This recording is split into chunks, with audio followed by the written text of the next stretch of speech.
السلام علیکم ورحمۃ اللہ وبرکاتہ۔ قرآن و سنت نمبر 1، سورہ الحجرات۔ مومن تو آپس میں بھائی بھائی ہیں، تو اپنے دو بھائیوں میں صلح کروا دیا کرو۔ نمبر 2،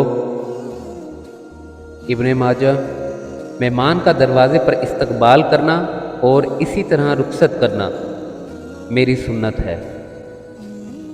نمبر 3، سورہ الفتح۔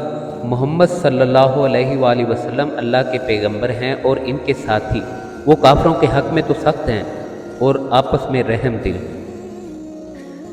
نمبر 4، بخاری شریف۔ افضل کلمے 4 ہیں: سبحان اللہ، الحمدللہ، اللہ اکبر، لا الہ الا اللہ۔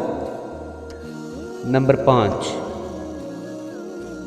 سورہ محمد۔ اور اگر تم منہ پھیر لوگے، وہ تمہاری جگہ اور لوگوں کو لے آئے گا اور وہ تمہاری طرح کے نہیں ہوں گے۔ جزاکم اللہ خیر، دعاؤں میں یاد رکھیے گا۔ السلام علیکم ورحمۃ اللہ وبرکاتہ۔